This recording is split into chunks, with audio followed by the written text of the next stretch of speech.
The crystalline spires of the Harmonics Institute rose like frozen music against the purple sky of Centauri Prime. Dr. Maya Chin pressed her hand against the transport pod's window, watching the famous towers grow larger as they approached. After 3 years of applications and security clearances, she was finally here, the foremost center for the study of neural resonance in the known galaxy. The pod's automated voice announced their arrival in both standard English and the melodic tones of Centaurian harmonic speech. Maya gathered her belongings, double-checking that her specialized equipment was secure. Her neuromusicology instruments had cost nearly a decade's worth of research grants, but they were essential for her work studying the unique way Centaurians communicated through neural frequency patterns. The welcome chamber hummed with activity, both audible and invisible. Maya could see the slight shimmer in the air that indicated active neural resonance communication between the Centaurians around her. Their tall, elegant forms seemed to sway slightly as they exchanged neural frequencies, their iridescent skin reflecting the soft ambient light. The effect was beautiful, like watching an orchestra perform in complete silence. Dr. Chen. The voice came from behind her, spoken in carefully enunciated English. Welcome to the Harmonics Institute. Maya turned to face Director Lyra, the Institute's renowned leader. Unlike most Centaurians, who typically communicated solely through neural resonance, Lyra had made a point of mastering several verbal languages to better work with off-world researchers.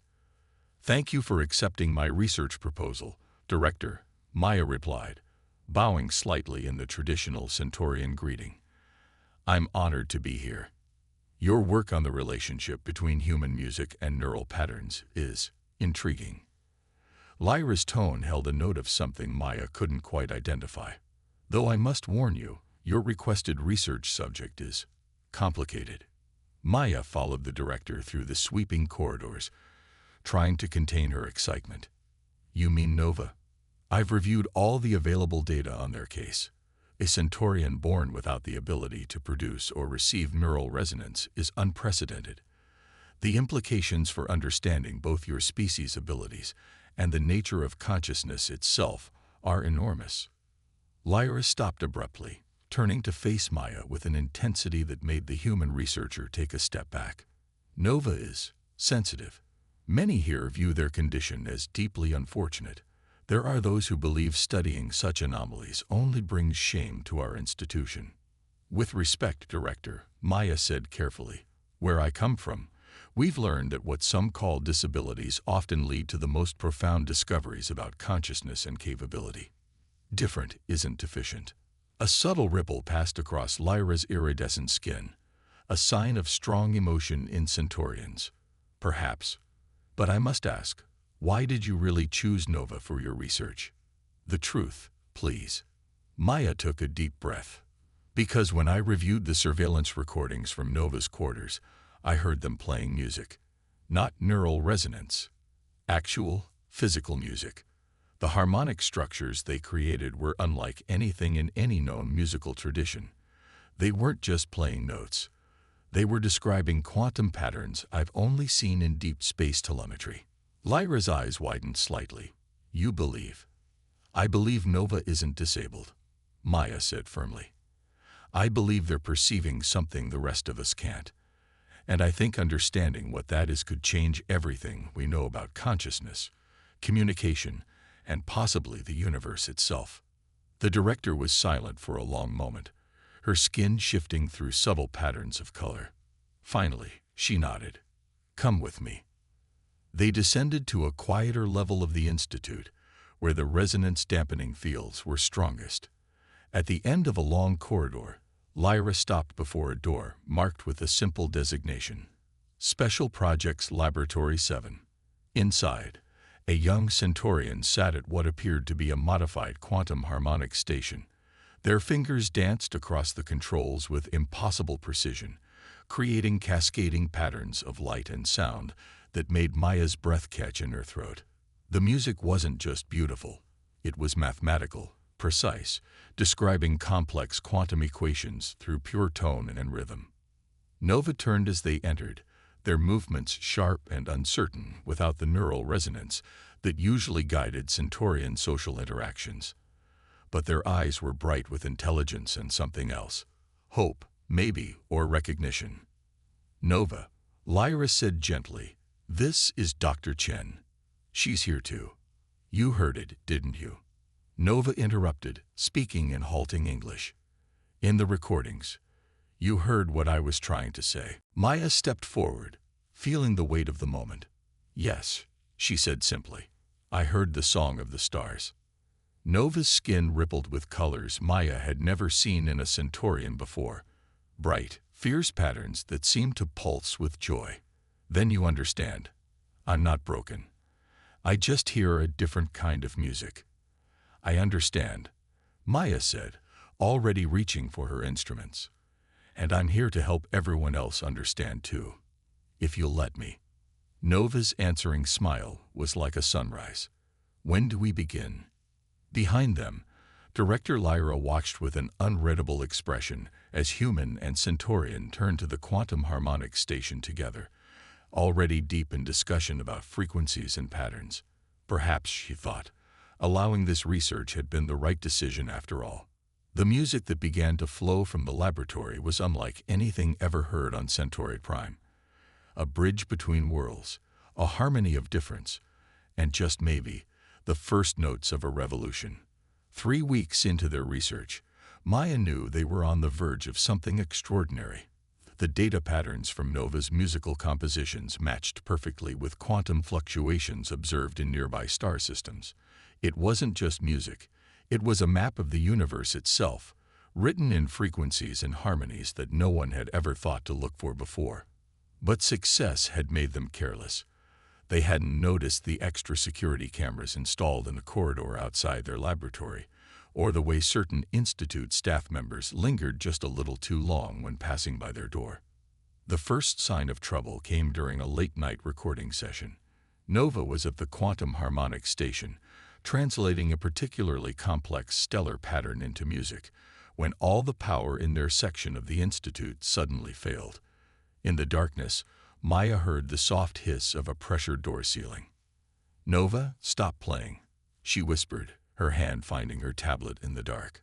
The emergency lights flickered on, casting everything in a dim red glow that made Nova's iridescent skin look like flowing blood. "Someone's accessing our research files," Maya said, watching unauthorized data transfers scroll across her screen. "They're copying everything." Nova's fingers tightened on the harmonics controls. "The Shadowed Syndicate," they said, their voice tight with fear. "They've been trying to weaponize neural resonance for years. If they learn how to manipulate quantum frequencies, they could disrupt every communication system in the galaxy," Maya finished. "Or worse." She began typing frantically, trying to encrypt their most sensitive files before they could be stolen. The door slid open with a pneumatic hiss. 3 figures entered, 2 Centaurians, and a human, all wearing the sleek black uniforms of Institute security. But something about their movements was wrong, too rigid, too precise. "Dr. Chen, Nova," the human said smoothly, "we need you to step away from the equipment. There have been some concerns about the nature of your research." Maya's hand slipped into her pocket, finding the small quantum resonance recorder she always carried. "Really? Concerns from whom? The Institute's ethics board, or your employers in the syndicate?" The man's friendly expression didn't change, but his hand moved toward his weapon. "Let's not make this difficult. Your research has implications far beyond what you imagine. There are those willing to pay handsomely for it. And for your continued cooperation." Nova stood slowly, their skin pulsing with patterns Maya had never seen before. "You don't understand what you're dealing with," they said. "These frequencies, they're not just data. They're alive." The man laughed. "Alive? They're vibrations, nothing more. Useful vibrations, ones that will make us very wealthy. But..." Nova's hand slammed down on the harmonic station. The sound that erupted from it wasn't music. It was pure mathematics, translated into frequencies that made Maya's teeth ache. The two Centaurian guards stumbled, their neural resonance networks overwhelmed by the quantum interference. Maya didn't waste the opportunity. She grabbed her tablet and the most crucial pieces of their equipment, shoving them into her bag. Nova, run. They fled through the emergency exit, Nova leading the way through maintenance corridors they'd mapped during their endless late-night research sessions. Behind them, they could hear shouts and the sound of boots on metal floors. "We need to get off-world," Maya gasped as they ran. "They won't stop coming." "The Resonance Collective," Nova said suddenly, pulling Maya down a side passage. "They're a group of independent researchers, artists, scientists who work outside the official channels. They've been trying to contact me for months. I didn't respond because I was afraid, but now. Can you trust them?" Nova's skin rippled with determination. "More than we can trust anyone here now. They have a hidden research station in the Carina Nebula. If we can reach the shuttle base." Maya nodded. "Lead the way."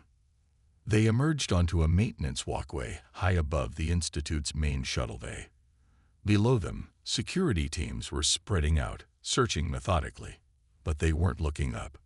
Nova moved to the harmonics control panel on the wall, a standard installation in all Centaurian buildings. Their fingers danced across it, and suddenly the entire bay was filled with a cascade of resonant frequencies. In the confusion that followed, Maya and Nova slipped down to the nearest shuttle. "Can you fly this thing?" Maya asked as they sealed the hatch. Nova's hands were already moving across the controls. "Better," they said. "I can sing to it." As security forces converged on their position, Nova began to hum. The shuttle's quantum drive responded, harmonizing with frequencies that existed somewhere between sound and space-time itself. They lifted off smoothly, impossibly, the ship moving in perfect concert with Nova's song. They broke atmosphere just as the first pursuit ships launched. But Nova was already reaching for the quantum harmonic drive controls, their fingers moving in patterns that shouldn't have been possible. "Hold on," they said, their voice thick with concentration. "I'm going to show you what real music can do." The stars blurred around them as Nova played their impossible song, carrying them toward safety, or perhaps toward even greater danger.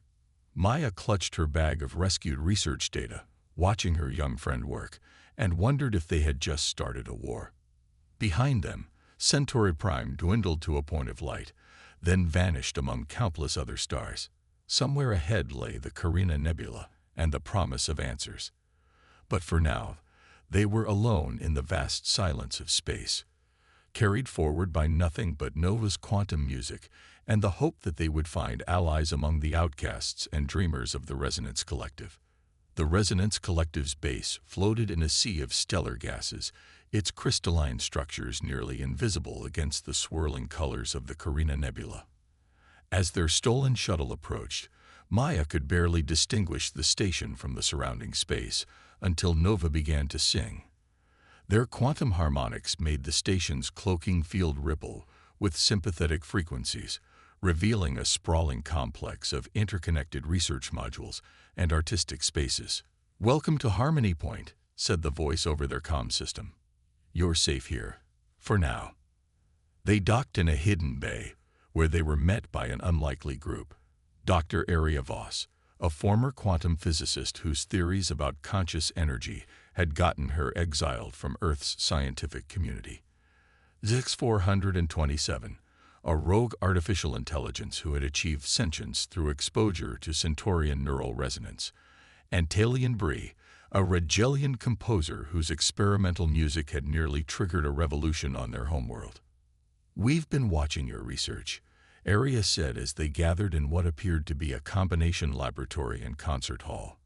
"The patterns Nova can perceive, they're not just random quantum fluctuations. They're communication." Maya set up her equipment, displaying the data they'd managed to save. "Communication from what?" "The stars themselves," Nova said quietly.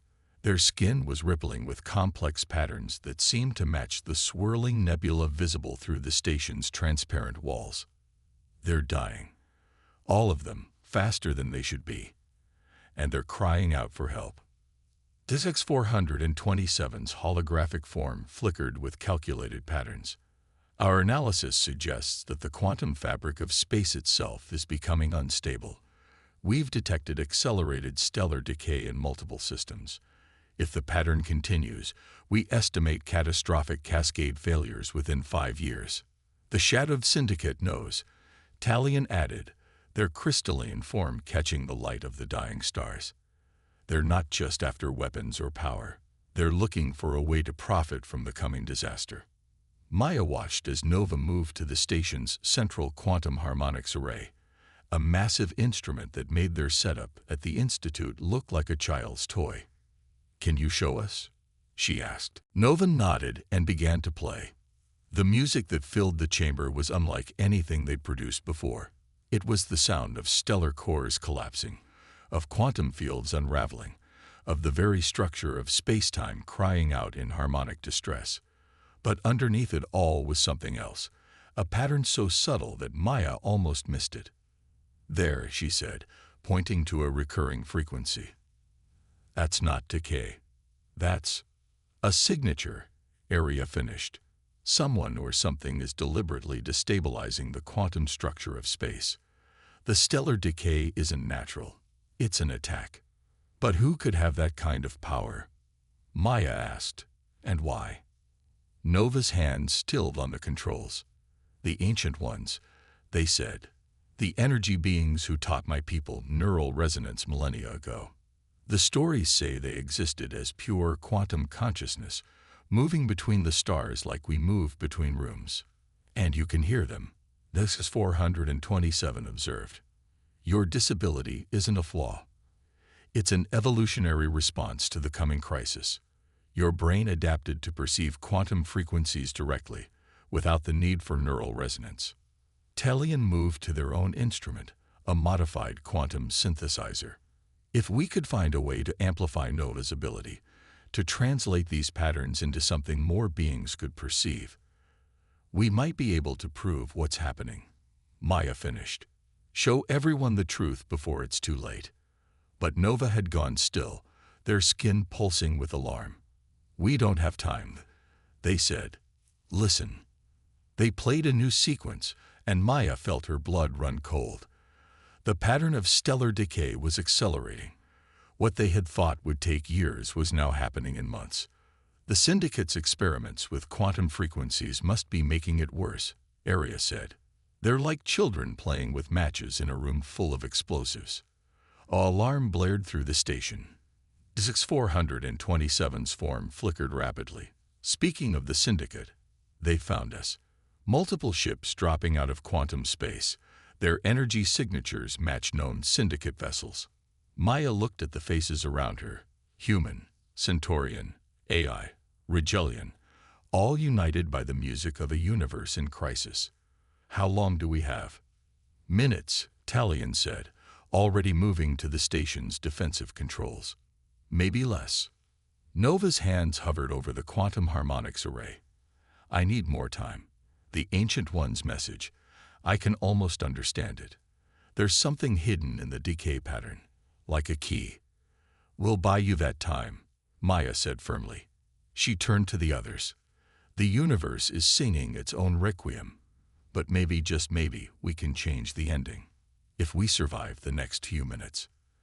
As the first shots from the Syndicate ships lit up the nebula around them, Nova began to play. This time, their music wasn't just mathematics or patterns. It was a call, reaching out across quantum frequencies to whatever ancient intelligence had set this crisis in motion. And somewhere in the darkness between the dying stars, something began to answer. The real question was whether they would live long enough to understand what it was trying to tell them. The first blast from the Syndicate ships shook Harmony Point like a bell, setting up harmonics that made Nova's skin ripple with pain. Through the crystalline walls, they could see more vessels emerging from quantum space, their weapons charging with an ominous red glow. "Shields at 60%. The X427 announced, their holographic form fragmenting with each impact. "The station's quantum harmonics are destabilizing. We can't take much more of this." Maya's fingers flew across her research console, combining her knowledge of human music theory with the quantum patterns Nova had shown her. The Syndicate ships, they're using focused quantum beams, the same frequency pattern we found in the stellar decay. They're not just weaponizing it, Arya said grimly. They're perfecting it, using us for target practice. Another blast rocked the station. In the chaos, Talion's crystalline form resonated dangerously. Nova, whatever you're going to do it fast. Our shields won't hold against a concentrated attack. Nova stood at the central quantum harmonics array, their fingers dancing across the controls with desperate precision. The music they created was like nothing Maya had ever heard, a complex interweaving of stellar frequencies, quantum harmonics, and something else, something ancient and powerful. The Ancient Ones, Nova said, their voice tight with concentration. They're not attacking the stars. They're trying to save them. But something's interfering with their efforts, creating dissonance. A new alarm blared. Hull breach in Section 7. NSX 427 reported. And we have incoming. They're boarding us. Maya grabbed her quantum resonance recorder and a portable harmonics unit. Nova, keep working. Everyone else with me. We need to hold them off. They split up, taking defensive positions throughout the station's main corridors. The first wave of Syndicate forces found themselves facing an unprecedented defense. Talion's crystalline resonance disrupted their quantum weapons, while Arya's modified force fields trapped them in bubbles of warped spacetime. NSX 427 moved through the station's systems like a ghost, turning environmental controls and maintenance robots against the intruders. But it wasn't enough. The Syndicate forces kept coming, and behind them strode a familiar figure, the same human agent from the Institute, now wearing a sophisticated quantum amplification suit. Impressive setup you have here, he called out, his voice distorted by layers of quantum interference. But futile. The universe is changing, Dr. Chen. We're just making sure we're on the winning side. By helping to destroy entire star systems. Maya shot back, ducking behind a column as quantum blasts scorched the air. The agent laughed. Destroy. We're accelerating the inevitable. The Ancient Ones had their time. Now it's our turn to harness the power of quantum consciousness. Once we perfect the frequency patterns, we'll be able to control the very fabric of space-time itself. In the harmonics chamber, Nova's music suddenly changed.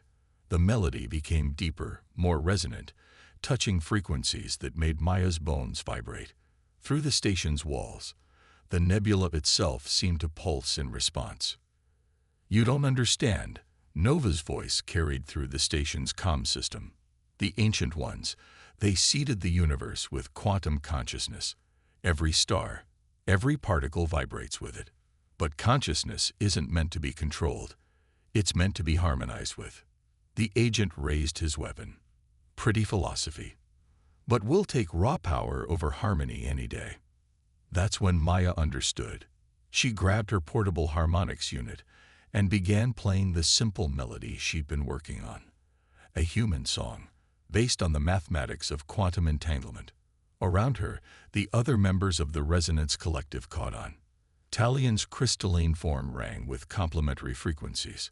Arya's quantum equations transformed into pure tone. Even ZX 427 contributed, turning the station's environmental systems into a massive resonating chamber. Their combined music met Nova's quantum symphony, and something extraordinary happened. The nebula around them blazed with new light, and through that light came shapes, vast, elegant forms of pure energy, moving like dancers through the quantum foam of space. The Ancient Ones had answered their call. The Syndicate agent's quantum amplification suit began to spark and fail. What? What are you doing? We're not doing anything, Maya said. We're just finally learning to listen. The Ancient One's consciousness swept through the station like a tide of light. Where it passed, Syndicate weapons fell silent, their quantum technology rendered inert by frequencies that existed beyond normal spacetime. Through it all, Nova played on, their music now a bridge between past and present, between matter and energy, between consciousness and quantum reality. The agent staggered back, his suit smoking. "This isn't over," he snarled. "The stars are still dying. You've only delayed the inevitable." Nova's voice was serene over the calm. "No, we finally understood the message. The stars aren't dying. They're evolving. And now we know how to help them." As the Syndicate forces retreated to their ships, the Ancient One's energy forms danced through the nebula, leaving trails of quantum fire in their wake. Harmony Point floated in the center of it all, no longer just a hidden refuge, but a beacon of new understanding. Maya looked through the crystalline walls at the spectacle outside, then back at her quantum readings. "Nova," she said, "these patterns, they're not just music anymore, are they?" "No," Nova replied, their skin shimmering with joy and wonder. "They're a blueprint. The Ancient Ones have been trying to teach us how to transcend our physical forms, to evolve into quantum consciousness ourselves. But first, we have to learn to sing together." In the nebula around them, stars pulsed with new life, their quantum signatures stabilizing into complex harmonies that spoke of transformation rather than decay. The universe, it seemed, had much more to teach them, if they could only learn to listen to its song. 3 months after the battle at Harmony Point, the Great Hall of the Centaurian Science Academy was filled to capacity. Representatives from every major species in the galaxy had gathered to witness something unprecedented: the first performance of the Quantum Harmonic Orchestra. Maya stood in the wings, watching Nova prepare at the central quantum harmonics array. Around them, members of the Resonance Collective took their positions. Talian's crystalline form glowing softly, Area at her modified quantum synthesizer, and Zix-427's holographic presence harmonizing with the station's systems. They had all changed since their encounter with the Ancient Ones, grown into something more than they had been before. The Shadowed Syndicate's attempt to weaponize quantum frequencies had been exposed, their operations shut down across multiple star systems. But that was just the beginning. The real work, the great transformation, was only now beginning. "Are you ready?" Maya asked Nova, whose skin rippled with complex patterns that seemed to echo the quantum fluctuations around them. "I was born ready," Nova replied with a smile. "I just didn't know it until now." The audience fell silent as Nova stepped forward. In the front row, Maya could see Director Lyra from the Harmonics Institute, along with other Centaurian officials who had once dismissed Nova as disabled. They weren't sneering now. Nova's fingers touched the controls, and the music began. But it wasn't just music. It was a demonstration of everything they had learned. The quantum harmonics array projected visualizations of stellar evolution, showing how the Ancient Ones had seeded consciousness throughout the universe, encoded in the very vibrations of space-time itself. The other performers joined in, each adding their own layer to the quantum symphony. Talian's crystalline resonance carried frequencies that made the air itself shimmer with possibility. Area's equations translated into pure sound, mathematical proof of the universe's conscious nature. Zix-427's digital harmonics bridged the gap between artificial and organic intelligence. And above them all, visible through the hall's transparent dome, the stars themselves seemed to pulse in time with their music. "What you're witnessing," Maya addressed the audience, "is not just a performance. It's an invitation. The Ancient Ones didn't create the stellar decay pattern as an attack. They created it as a test, a way to find species ready to take the next step in cosmic evolution."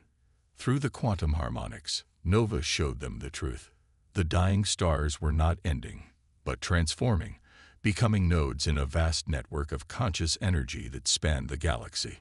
And now, thanks to Nova's unique ability to perceive these patterns, other species could learn to do the same. "We stand at a crossroads," Maya continued.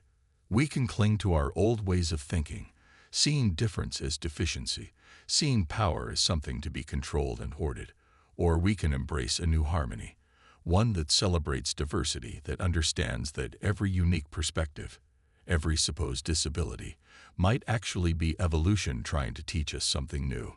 Nova's music swelled, and with it came the Ancient Ones themselves, their energy forms dancing through the hall like auroras.